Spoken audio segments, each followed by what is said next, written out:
Welcome to the DNA Talks podcast, where we take on the mission of unlocking the code of your genetics. This season is all about you, upgrading your health, not just on the surface, but down to the root cause. Join us as your clinicians of the DNA company investigate your DNA and beyond. The intention of this podcast is to enhance your lifestyle by changing what is within your control. This does not substitute the medical advice given by your personal doctor, therapist, or other healthcare professionals. All right, folks, welcome to the DNA Talks podcast, where the collective handsomeness in the room just effectively doubled. My name is Justin Harris, and I'm a certified functional genomics practitioner for the DNA company. I'll be the host tonight, and today I am joined by the man himself, Mr. Ben Brown. He's the founder of a company called Body Systems, which is an online nutrition, fitness, and lifestyle coaching company. They've been serving clients since 2009, so I got a couple decades of experience. Body Systems has helped clients all over the world to reclaim their health and performance through personalized coaching and that holistic approach that we're all about at the DNA company. And by the way, Ben has a master's degree in a couple of areas, clinical nutrition as well as exercise physiology, with a couple decades of coaching experience. And, he's built a unique, science-based and yet practical approach to health. And in all seriousness, Ben, I love the motto of your company, that your health determines your freedom. I'm completely in agreement with that. And man, welcome to the podcast. Thank you so much for having me. I'm excited to chat. Hell yeah. Before we get rolling, let's just, I've always said that adversity reveals genius. And I know you went through your share of health struggles to sort of arrive at where you ultimately ended up at. So what's your kind of elevator superhero origin story? Like, what's your wounded healer story? Sure. It is funny how that works, isn't it? In terms of how many of us in the health and fitness realm or health sphere have had to go through our own struggles to kind of get where we are and ultimately develop the skills and tools that we then leverage to be able to help others. And that very much has been kind of my trajectory, whether, I didn't realize it at the time, but growing up kind of in high school, I had a lot of gut issues, IBS type symptoms, throw up a lot, lots of what came to be known as food sensitivities, and was on kind of all the different antacid medications from the doctors, and nothing really seemed to help. At one point, I had an endoscopy where they put the camera down your throat and into your and kind of review your stomach lining, and I had some inflammation in there, but there was nothing that they technically diagnosed. And so through all of this, it really became kind of my responsibility to start to understand, well, what were the contributors? How did my eating contribute to the way that I felt, the way that my body responded? And it took years and years to start to really unravel or peel back the layers of the onion around what was contributing to my quote unquote gut issues. Because growing up, it was just kind of like was normal, Justin. It was like my mom had a quote unquote sensitive stomach. And so it's almost like kind of comedic in our family, where like we would eat a big meal or a super fatty or rich meal or go out to dinner. And then both my mom and I would like both be sick, that night and get sick. And so it's kind of like Ben had a sensitive stomach type of conversation, that I didn't know anything different until I started to study nutrition, because I knew that my behaviors were aligning with my symptoms. Got through college. I studied physical education in college, ended up, I played rugby for University of Arizona. So I was always into kind of health and fitness, just came naturally for me. So piggyback that with my interest in nutrition in order to figure out my own stuff. I went to grad school at Arizona State University for exercise and wellness, and kind of emphasis in strength and conditioning.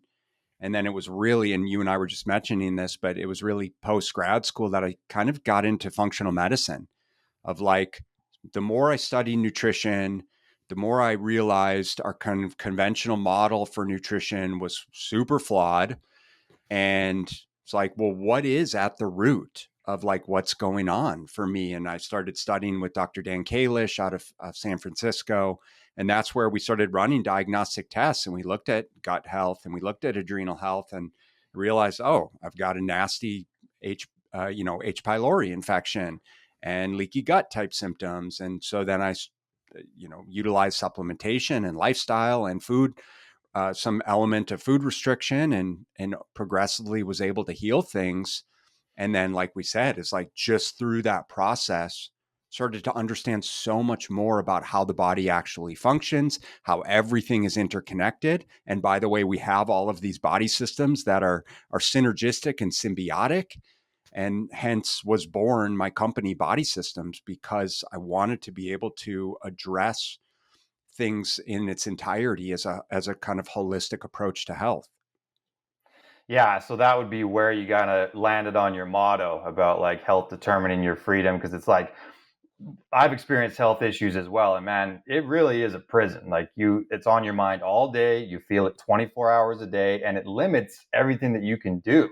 It's like define freedom, right? I mean, that's if you're literally suffering and it's preventing you from living your life. Of course, you're not free in that moment until you fix that and figure that out. Yeah, dude, 100%. And again, like I didn't realize at the time how debilitating it was. It just was normal for me. And I think that there's a lot of people that are living in this quote unquote normalcy of suffrage. And it's about helping them realize what real health actually feels like. I was down and out with some bulging discs in my low back just a couple weeks ago. And talk about debilitating. Talk about like feeling like you're living in a prison where I was like literally on my back. I couldn't sit. It was standing or lying down. And it really just reinforced this like to once I was able to start to move again. And now I'm back in the gym and doing exercise. And it's just so liberating. Right. And so I know you're on the same page, but it's like helping people actually realize what true health freedom looks like. Absolutely. I remember the last time I blew my back out. The first time that I was able to get from my bedroom to the bathroom and back without Dude. cramping and serious pain, I was like so grateful to the universe in that moment. Like it really highlights it and it shows you like people have become so used to like XYZ symptom. Like there's no such thing as a normal symptom, right? Like a symptom is a downstream manifestation of an upstream imbalance or something that's wrong. But gradually, I mean, how many of us are running around with leaky gut or with these issues that cause inflammation? And for some people, it's brain fog or it's like a skin problem or joint aches or whatever. But that's become such a common experience that everyone has an ailment and no one's really questioning it anymore. But like that moment where they actually experience real health, it's so liberating that like they never ever want to turn back. I say that this is a momentum game, like health and fitness and wellness. It's like it's hard to build the momentum and it's easy to lose it. We're always just a series of the right or wrong choices away from that. How do you kind of help people navigate that whole thing? Because like, look, you go online, you follow the wrong influencer. That's all it takes to steer people down a path where they're all of a sudden they're vegan and they're running marathons, but their joints are beat up, right? And it's You act just like that's a bad thing. wow, depending on the person, right? Um, but it's like you can end up in these pathways that just aren't the right ones for your biology. And it sounds good and it feels right in the beginning, but now you're beat up and you're not on the right plan. So like what differentiates you and body systems and finding that right plan for somebody from just ex influencer who's just like kind of has a theory and is letting it play out with clients? Yeah, man. I mean, first and foremost, is like we're not zealots. We're not dogmatic about a one size fits all approach, and that's the most important component. Except that I think being a marathon runner vegan is probably not the best for pretty much anyone. Yeah. So I'm on the same wavelength there. But no, I mean, I think it's probably realistic to run away from anyone that is claiming that there is kind of just like one way for everyone. And we know in human, biochemistry and physiology is it's just not the way that we function. And we're just dipping our toe in the water of like what's possible from human physiology with nutrition and with exercise and the role that all of this stuff plays. And so the way that we coach clients and help clients get great results is by helping them develop autonomy around this process. And they do that by developing awareness. And so I don't think it's bad that clients have prospective clients and clients that we work with and people listening to this podcast, I don't think it's bad that they've been down the road of following different dietary regimens and routines and fad diets, if you will, or overly restrictive plans as an opportunity to develop more awareness around what might work, what certainly doesn't work, and where the combinations lie for their own unique physiology at that season of life. And I'm a firm believer that we adapt and we change, as we get older, as the seasons change, as our body composition changes, as our metabolism adjusts, as our stress levels change, right? The body's so remarkable at maintaining homeostasis over the given variables and conditions. And we know this very clearly. And there's a reason why like carnivore works for people, or keto works for people, or plant-based works for people, or, some hybrid in there. And why humans have been able to exist, for so long. And so what we do is help them establish awareness around their own behaviors and around the fundamentals of nutrition.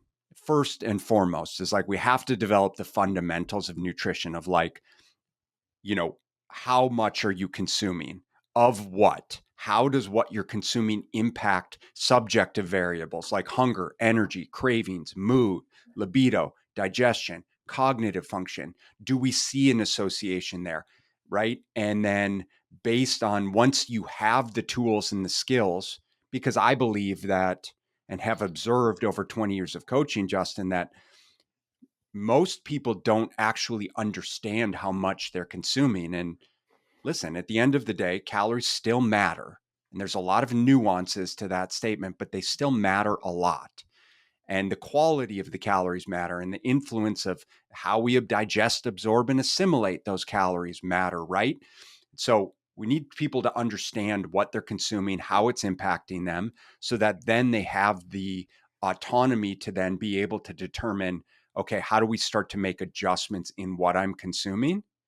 Be an adult, make my own decisions, plan and prepare accordingly.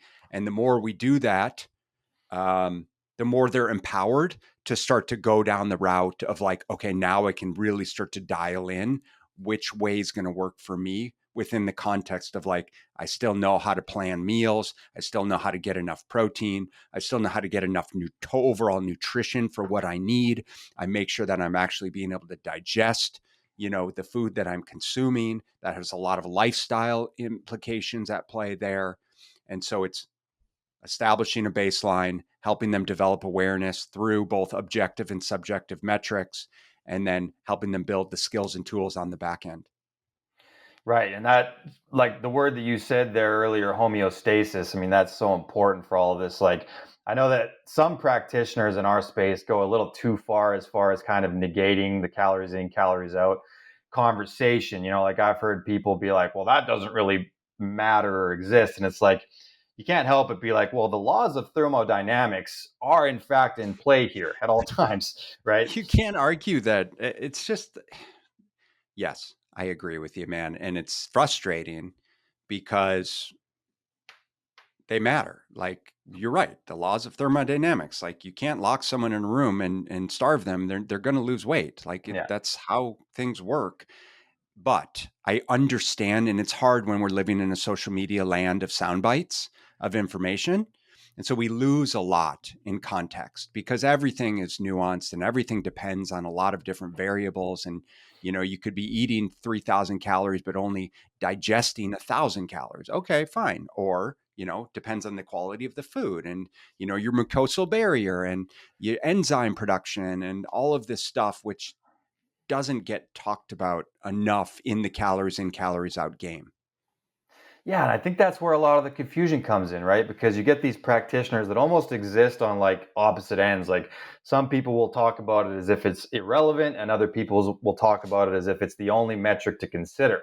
Like how many personal trainers are still out there and they're writing meal plans with like an app, and they're like, well, how much do you weigh and how much do you work out, kind of a thing. And that's the sole determinant of energy, homeostasis. But it's like, I think you and I understand that food is information. right? And I always talk about food from that lens of epigenetics. I'm like, this is the biggest epigenetic input we have control over every day. And it's information that our body is going to take and it's going to do something with it. So it's like exactly what you said. We've got this thermodynamic law, but then within that, between A and Z, there's a whole bunch of stuff going on. The mucosal barrier. Do you have liver congestion where your body is not producing bile to help circulate and digest fatty acids? There's nervous system to consider, right? Are you just so stressed that 3,000 calories is not partitioning properly? All of these things need to be taken into account, and that's a real nutrition practitioner in my view. How do you help balance that? Like I'm going to operate under the assumption that you deal with a lot of busy people that have careers and kids and lots of stuff, and it's like all these things attacking the nervous system and putting people in kind of a cortisol dominance, like that in and of itself can prevent you from properly assimilating your calories. So like with the mindset tactics and everything that you do, how do you sort of help regulate that and keep people in check such that they're able to get their workouts in, get their nutrition in, and balance their lifestyle so they're not just this stress ball trying to maintain a nutrition plan that's causing more stress if they can't stick to it? It's a great question. It's a great point, because at this juncture in my career, I've done enough wrong things to have learned, what works well. And by all means, I don't, I am still a student at heart, and I am learning more and more every day from my clientele and what's working and what's not. But I learned very early on by virtue of, for me, it was like, okay, eliminate gluten, eliminate dairy, eliminate sugar so you can heal your gut, go basically, elimination diet. I introduced all kinds of supplementation to help heal the gut, get rid of the H. pylori.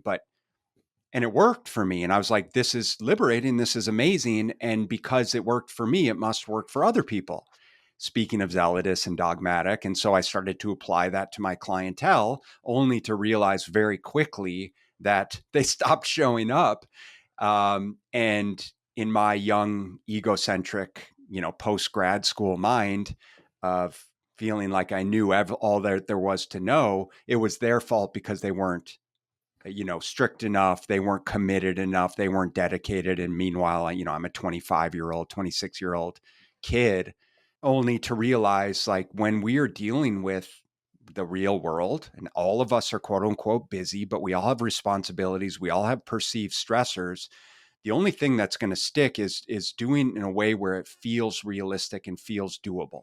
And you can still challenge people, but you need to challenge them in a way where we can adopt new behaviors and skills, and also drive intrinsic motivation, right?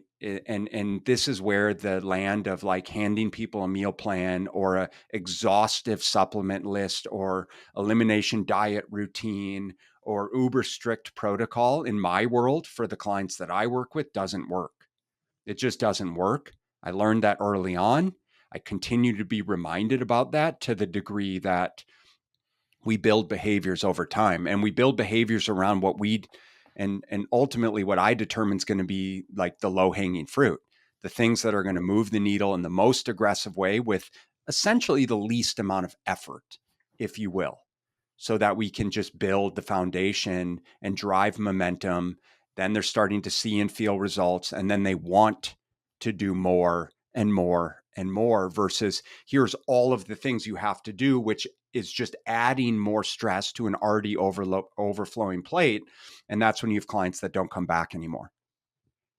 Yeah, well, and it's so important, right? Because like just the cortisol alone can compromise the gut that much further and release histamine and all kinds of things that make it so they're not digesting the food because they're stressed about their meal plan or they're overtrained or whatever it is. So like having kind of a dynamic plan, I think matters more. Like a great goal for any nutritionist, including myself, is like achievement of metabolic flexibility in these people that you work with.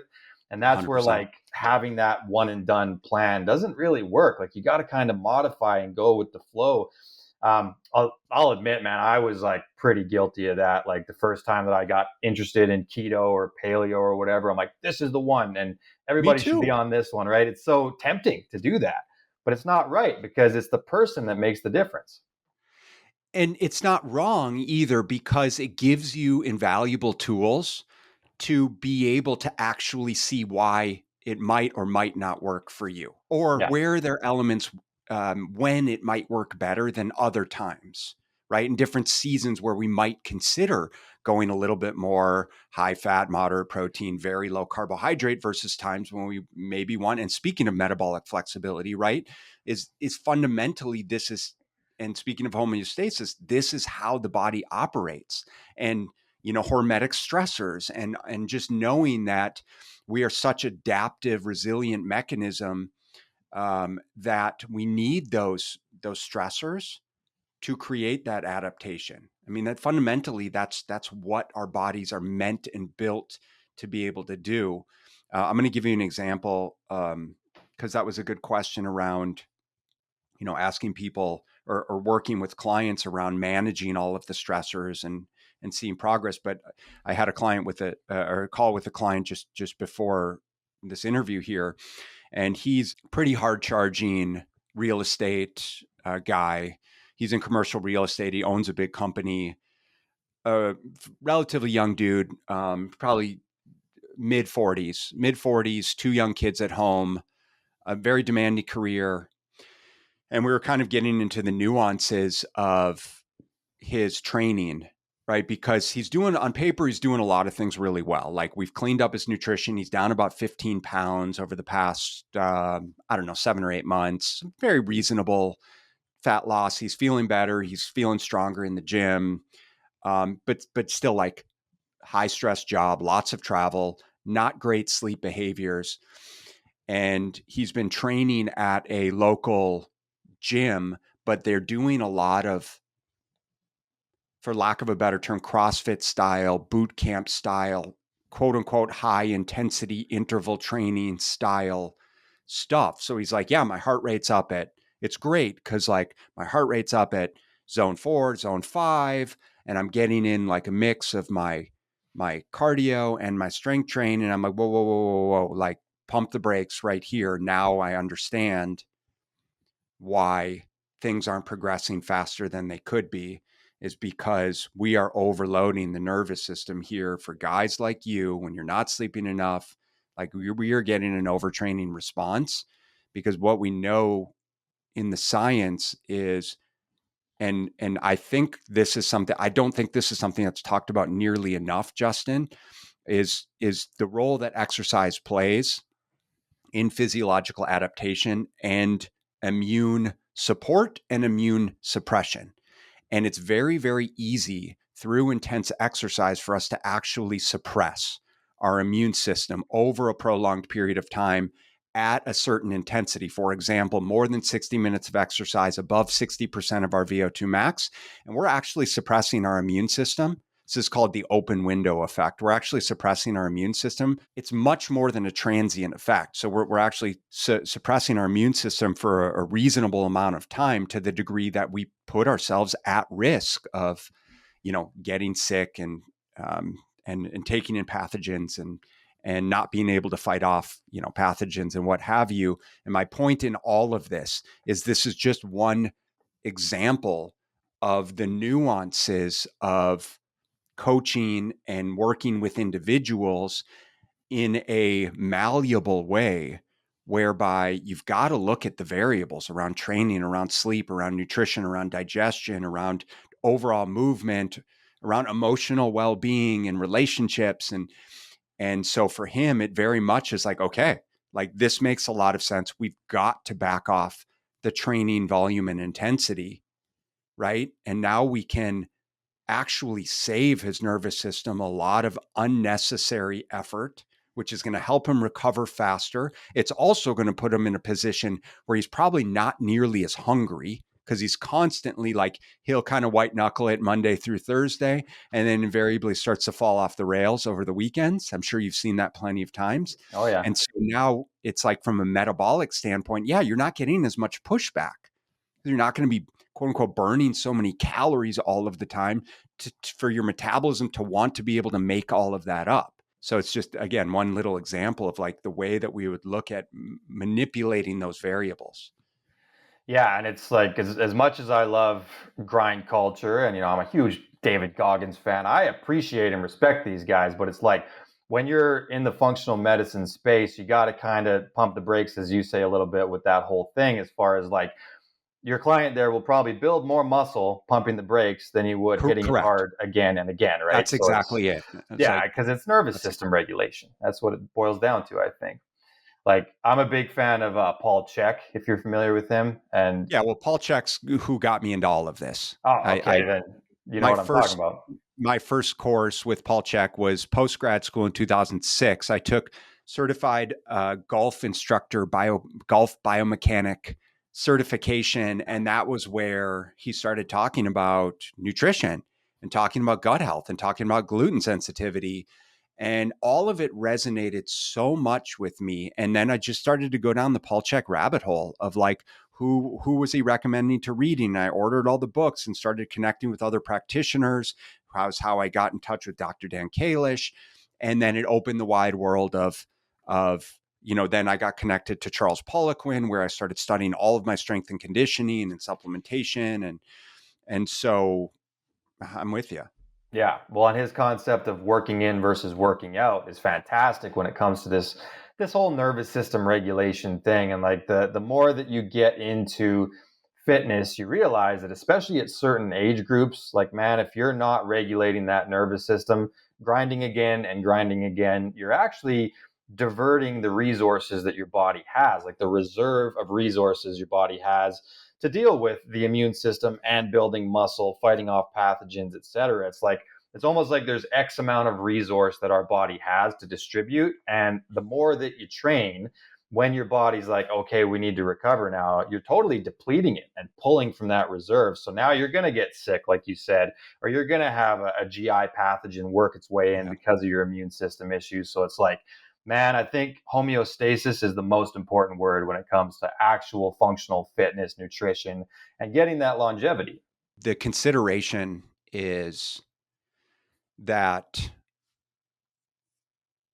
we are stressed in so many other areas that I don't think our capacity is diminished, right? It's like, okay, we already have gut issues and we're not sleeping enough. And in terms of perceived stressors, like, look, I mean, we're at a computer and I've got my phone next to me and it's buzzing and my in-laws are visiting from out of town, and let's not talk about stressors there. And it's like the financial stressors and my kids and um, it's so we're just exposed to so much more perceived stress in different ways chronically than I think humans have ever really been exposed to, which obviously is contributing to certain maladies. To then say, okay, now we put on top of that the physiological load that comes from beating ourselves up in the gym, and it's adding insult to injury. Right. Like I totally agree. And it's like I found that working on kind of the HPA axis with people ends up being a lot of what you do as far as longevity. Um, how do you approach that, like that conversation with someone who's absolutely go getter and just wants to go, go, go? Like you got to explain to them at some point, like, dude, your results are going to be better if we restore that adrenal capacity and give you some of those rest days. I've had a little bit of resistance with people when it comes to that. So like, how would Sure. you approach that and make them understand it so that they do it right? I'm just I'm very candid at this point, and transparent about the process from the very get go.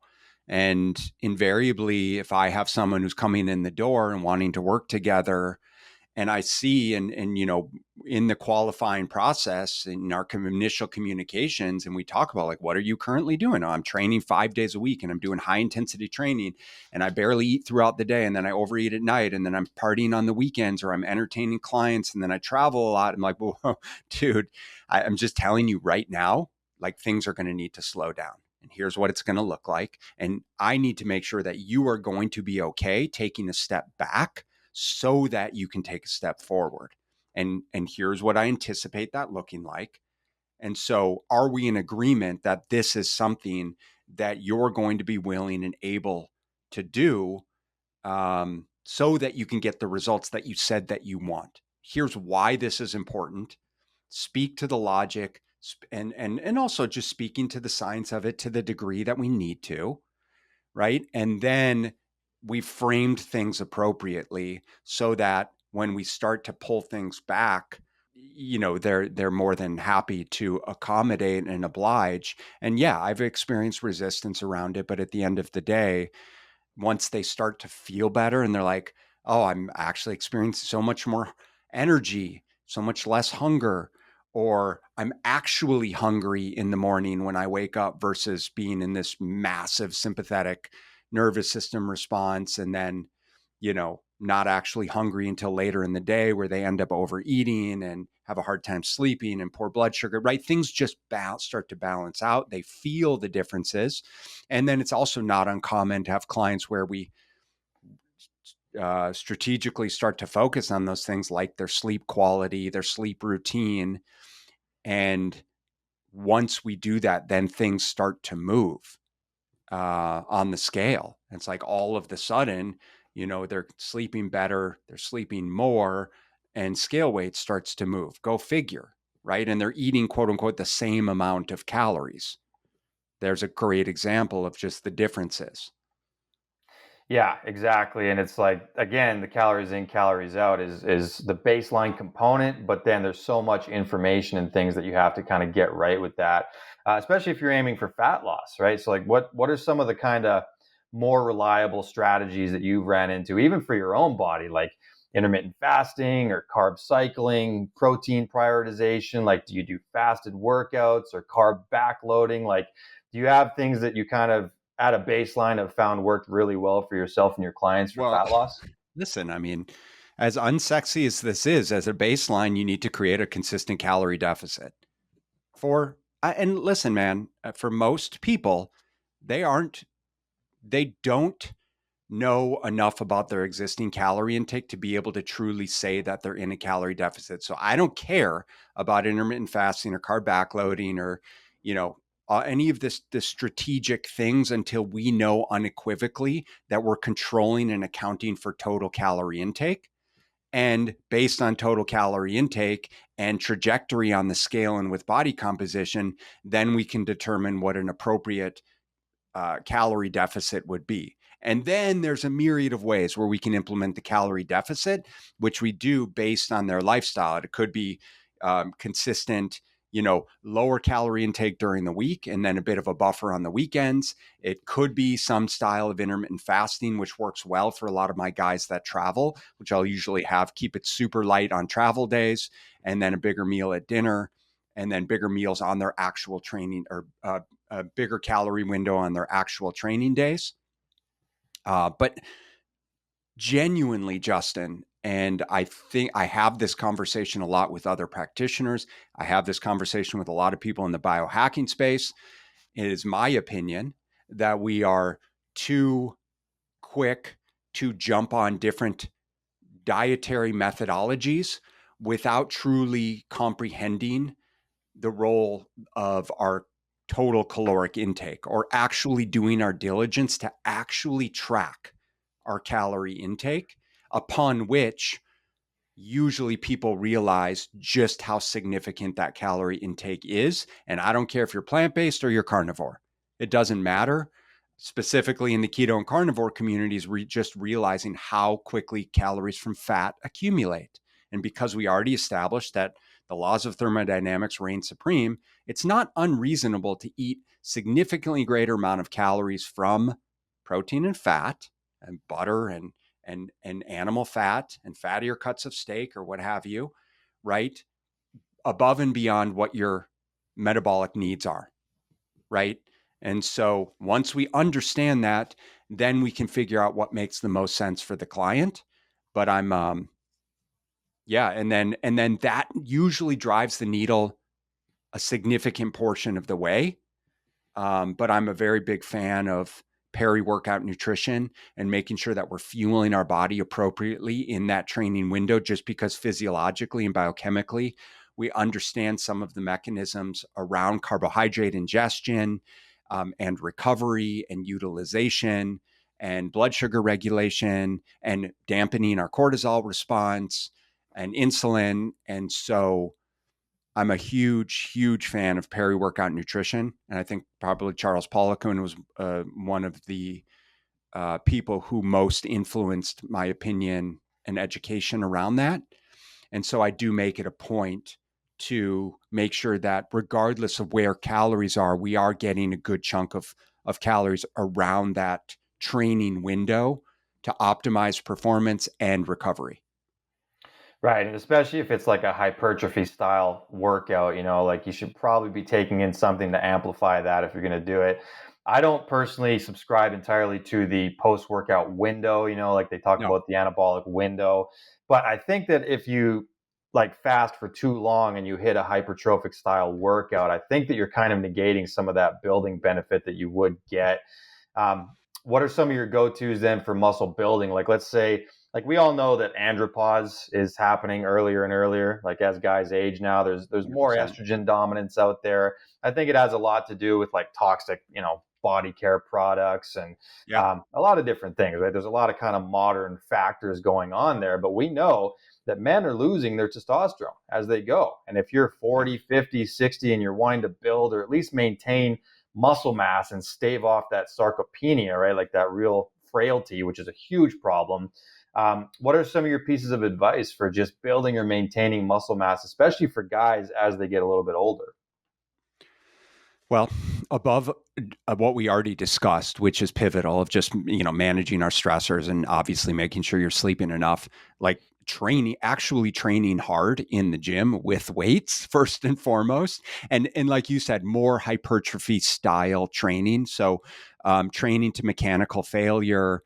I'm just not a fan of the jumping around boot camp style, burpee style, trying to mix cardiovascular exercise and strength training is not doing justice to either one. So I do, just to be very clear about this, like bodybuilders are the leanest and the most physically,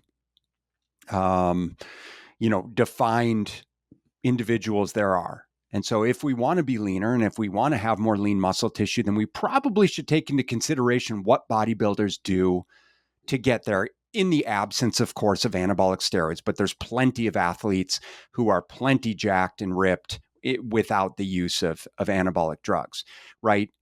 But what do? They train consistently in the gym with weights to failure. They recover hard and sleep well. They eat a lot of protein and obviously manage their calories throughout the day, coupled with modest amounts of cardio if and when necessary. And so for guys, especially, like I'm 46, and I work with a lot of guys my age and older, who, what do they want? Like they want, of course, to feel better, like have more energy. They want to look better with their shirt off. They want to live a long time. They want to set a great example for their kids. They want to have more confidence. And so I think all of that lends itself to like actually putting on some lean muscle tissue, losing some body fat, right, and improving our lifestyle behaviors. So the non-negotiable again is like 3 to 4 days a week of strength training in the gym, if possible. Actually learning how to train with intensity. So training to what I call mechanical failure, but we'll say like within 1 to 2 reps of failure, 1 to 2 reps in reserve. Making sure they're eating enough protein, obviously around, eating to around a gram of protein per pound of ideal body weight. And I mean, honestly, from a, from a muscle building standpoint, like we do need to look at some degree of caloric surplus, but I do it in a very modest way, given someone's lifestyle. And especially with andropause as we get older, like our propensity to put on body fat increases. Or I should say, our lifestyles are such that it just becomes easier and easier, I think, for our calories to add up in other ways. So I do try and be as modest as possible about if we are strategically trying to put on muscle mass. Like our hormones are optimized, that they've had comprehensive blood work, that total testosterone, free testosterone, sex hormone binding globulin numbers are ideal and not just like quote unquote normal, but optimal. And so potentially that they're working with another practitioner to do that, assuming assuming that we've factored in kind of all the nutrition and lifestyle considerations to the degree that we can, right? Does that answer your question? Yeah, because I mean, you said some really important stuff there. Like one thing that I like that you said was, as far as the protein consideration, you said 1 gram per pound of ideal body weight. Yeah. I hear a lot of practitioners just say 1 gram per pound, and it's like, man, I've worked with a lot of obese people, and I'm not going to Yeah, say exactly. 400 grams of protein, It's like, right? dude. We don't want to feed weight that we don't want either, right? And it's like, I think that the way you train really is part of what optimizes those hormones as well, of Yeah. course, right? It's like an epigenetic input. And like the way I describe it is that from that kind of ancestral perspective, like if we were to engage in chronic cardio and not do enough resistance training, it's like, well, what are you telling your body? Right? You're telling it that all we do is run away from predators. And why would the universe grant you optimal testosterone if all you do is run away? It doesn't want you procreating if there's predators everywhere and all you do is run from them. Whereas like when you weight lift, that subsequent breaking down of those myofibrils tells your body something different. It says, Yeah. this dude turns and fights the predators. This is a warrior. We need to give this dude some testosterone because of how he does that. So I look at everything in that lens, like epigenetic inputs, the way we eat, the way that we train, the way that we think. That's all going to influence your hormones, and how you kind of orchestrate that is going to matter a lot for testosterone, growth hormone, cortisol, all of it. What about supplements? Like, what's your kind of take on supplements? I know a lot of practitioners way overprescribe, in my opinion, but you can also underprescribe. So, like, how do you sort of approach that with a client? I'm pretty modest for out of the gate, but I did say that I'm a big fan of peri-workout nutrition, so I do try and kind of optimize those windows. So, we can start from a peri-workout nutrition standpoint and then just talk kind of foundational standpoint. But from a peri-workout nutrition, I'm a huge fan of essential amino acids, just because they're so easily digested and absorbed. Depending on the client and how much body fat they have, I will typically incorporate some sort of carbohydrate, whether it's just real food before, like fruit or banana, or dried fruit, or some easily digest, or cream of rice or oatmeal, or some easily digestible carbohydrate source in and around their workouts. Now, if it's during their workout, it could be like a branched cyclic dextrins carbohydrate powder or dextrose, or could even just be like it's not ideal from a ingredient or like coloring and dye standpoint, but even just like a Gatorade type powder that they can mix a certain amount in their water because of the ratio of glucose to fructose. And for what we know from an absorption standpoint, creatine, I'm a big fan of. So essential amino acids, a carbohydrate powder, creatine, and then post workout, or pre workout, just depending, might be a whey protein isolate in conjunction with more carbohydrate, but this time more from real food. So whether it's berries, or whether they make a smoothie, or they're actually eating rice or potato or another form of somewhat easily digestible carbohydrate. So that's kind of like the just the very basics from a workout standpoint. I might play around with like brain, neural drive type of ingredients like alpha GPC, acetyl L-carnitine, tyrosine. Um, for certain clients, I definitely do for myself. Thrive with some of those, and well, all of those actually. And then caffeine for sure. As a ergogenic aid pre-workout. And then those are kind of and then post-workout might be some more glutamine, might be like 10 to 15 grams of glutamine and possibly some glycine post-workout. But that's it from a workout standpoint. From just a foundational supplement standpoint, I'm actually really big fan in the initial stages of digestive enzymes, specifically something with HCl for a lot of people. I mean, again, just with all of the digestive issues that I had, and then understanding how profound people's digestive needs are and the maladies that we experience. I mean, I think digestive health is perhaps the number one, digestive health products are like the number one most purchased over-the-counter product, whether it's constipation, whether it's diarrhea, whether it's acid indigestion, right? People's digestions are jacked. So something with hydrochloric acid, possibly some ox bile, pancreatic enzymes. I like Designs for Health Digestzymes is a great product, or Thorne has another one that's a good one. Magnesium, like a good chelated form of magnesium for sure. This is probably nothing new for your audience, so I'm just going to kind of cruise through. Fish oil, potentially, maybe zinc, and some electrolytes in water, because all of our waters now, we're RO and all the minerals are stripped out. Yeah, so I could probably keep going, but those are basically the fundamentals. Yeah, well, it makes sense, and I'm a really big fan of pretty much everything that you said there as well. And essential amino acids. It's interesting how it is a good idea to add the glutamine in as well, because glutamine is kind of an essential amino acid, but it's kind of not, Yeah, right? it's So it's right, like, sort of right on the border of, yeah, yeah, because there's circumstances where your body can make it, and then circumstances where it doesn't. If it doesn't conditionally have essential. Yeah. conditionally, yeah. So it's like people will say there's 8, and then some people will say there's 9, but glutamine is kind of like tipping there. And I'm a huge fan of glutamine as well for the gut, just for the restoration of the mucosal layer and stuff. And I think it's great. You mentioned glycine, and I'm also a fan of collagen to kind of get, just because of the amount of glycine that's in there. So basically what I'm hearing is you've got sort of a subset for general health, being your anti-inflammatories, the fish oils and magnesiums and things.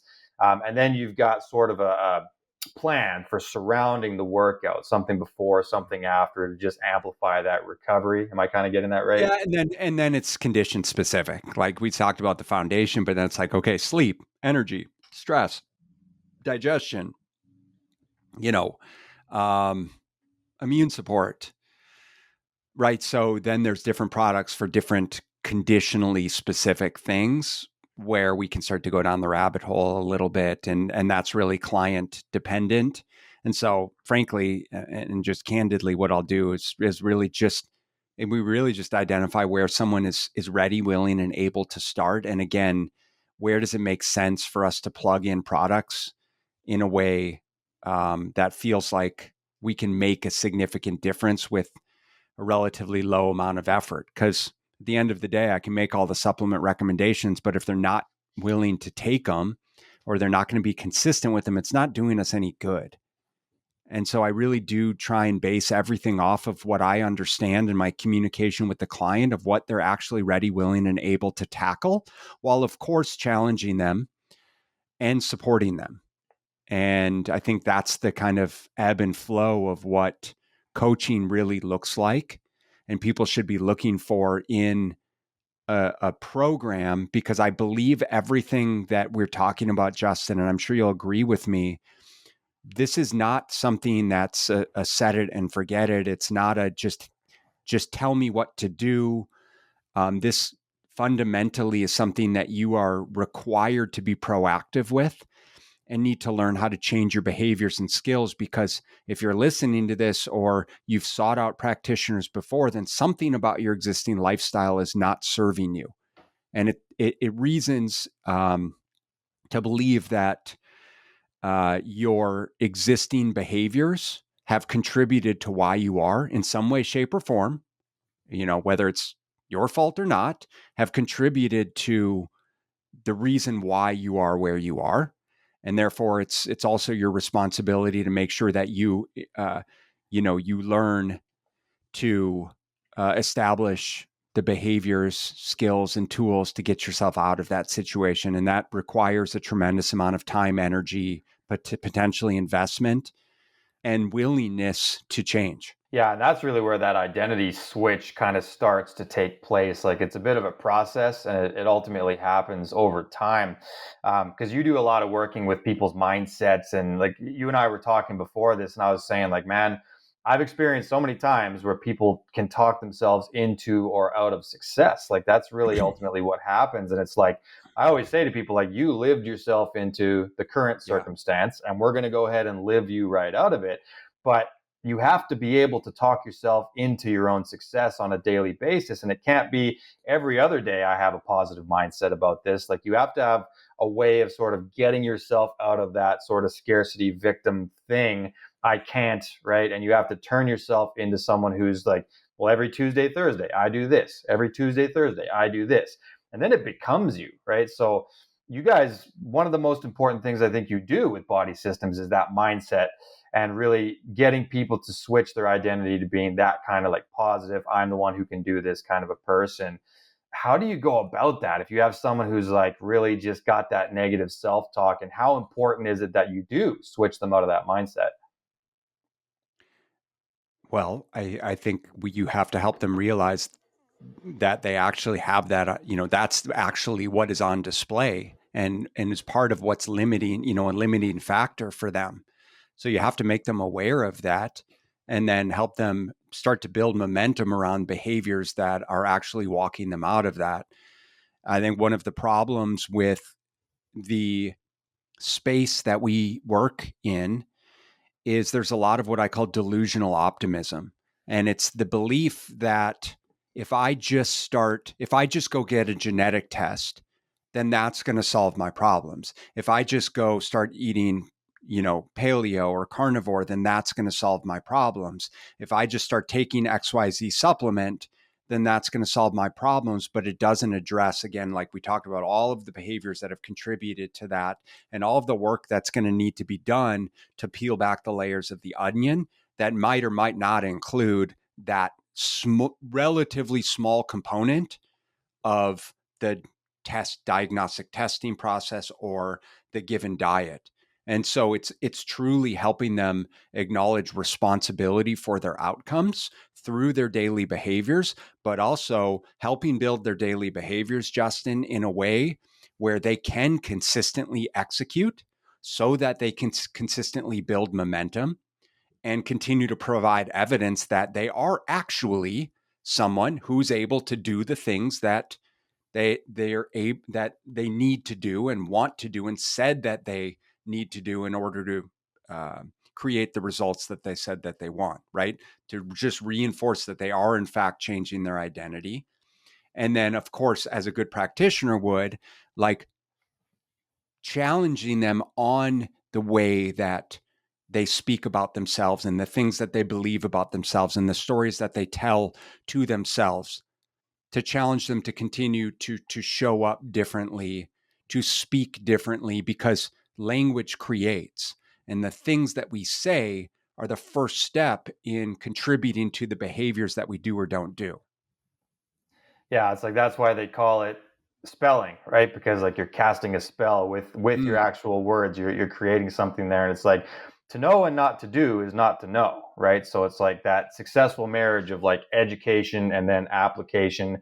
A lot of people need coaches to help them do that, because you can go online and get great education now, but to actually successfully apply it in your life and then survive the timeline where you've applied it long enough, I think that's where coaching and companies like yours really shine, because it's like, I can sign up, I can get good education, but then I'll have someone who's there with me to actually help me put my boots on the ground. And ultimately, the onus is always on the client to actually follow through and do it. But to have good quality guidance, man, there's nothing that can substitute for that. No, and I couldn't possibly agree with you more. And I really do, I would love to be able to say and kind of, plant my flag in the sand and be able to say, like, this is exactly what you need to do. And I think there's so much of that that's displayed in front of us that is dangerous for us to develop that mindset around looking at things in black and white like that. And man, I'm telling you, if I wish that was the case, because I feel like I probably could make a lot more money, but and have a lot more volume of clients because everyone's doing the same thing and they just follow my XYZ protocol. But it has not been my experience that is the way that people truly make change. And I'm not after, a 30-day or a 90-day or even a 6 months or year before and after photo.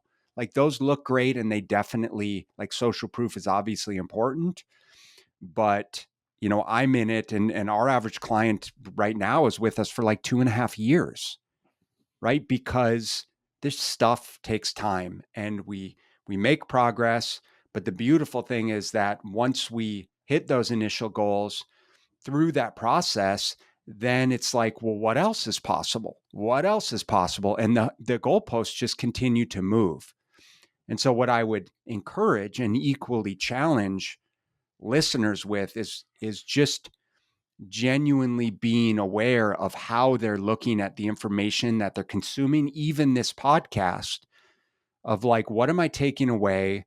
How am I infusing this into my daily life? And even especially in the way that I think about things, right? And the way that I apply what I already know and have learned, and the things that you've done in the past that haven't served you, haven't been a waste of time, or maybe that you look at as a quote unquote failure, or quote unquote, this didn't work for me, but instead is looking at it as like, well, what can I take away from that experience and that opportunity to know, even if it's just to know what not to do next time, because that's potentially very valuable. And as humans, again, it's like that, this is the way that we learn. This is the way that we grow. We have to be challenged in these ways, because I could tell you exactly what you need to hear, Justin, for where you are at this juncture in life, and maybe you're just not ready to hear it. And for any of the people who are listening to this who have kids, you probably know exactly what I'm talking about. But that's a reality. And so that's the way that I try and frame things appropriately. Yeah, well, and hey, I mean, life is chronological, right? So it's like you win or you learn, and forward is the only way to go. There's no such thing as reliving yesterday and doing it again. So do today's work well, folks, and that's all you can do. Don't worry about the rest of it. I think this is why AI will never replace Ben Brown, right? Because it's that personalized effect and that ability to work with someone for the long haul and understand them and understand their struggles and their pain, and having come from your own kind of wounded healer position. That's why ChatGPT doesn't replace Justin Harris, and it doesn't replace Ben Brown either. Real coaching, I don't think, is going anywhere. No. Ben, we just banged out an hour like nothing here. I think that we may have to do a part 2, but is there anything else that you wanted as kind of a closing statement? And also, I mean, where can people find you? Your social media is your resume to the world. So by all means, drop it on us. Yeah, I mean, I think I'm at on Instagram at Body Systems Coaching. So give me a follow there. I'm pretty open and share, my life there and what the real world looks like for me. And of course, it's still a highlight reel. So don't get me wrong. I think social media is all a whole bunch of smoke and mirrors, but I try and keep it as real as possible and tell it like it is, or at least as I experience it. And then we have a podcast as well, Justin. I'd love to be able to have you on. It's called the Smart Nutrition Made Simple Show, and we can talk about epigenetics and functional medicine and all of the stuff that we love and appreciate. And then for your listeners, I'm just grateful for the opportunity. If you've taken this long to listen, I know your time is very valuable, and I'm just grateful for the chance to hopefully have given you the opportunity maybe to put some perspective on things or think about things a little bit differently. And I'm always down to have a conversation if you want to discuss how the roadmap might look like for you. Wicked, man. I love it. And absolutely, I would love to do a part 2 on your podcast, and we can go ahead and break the internet again.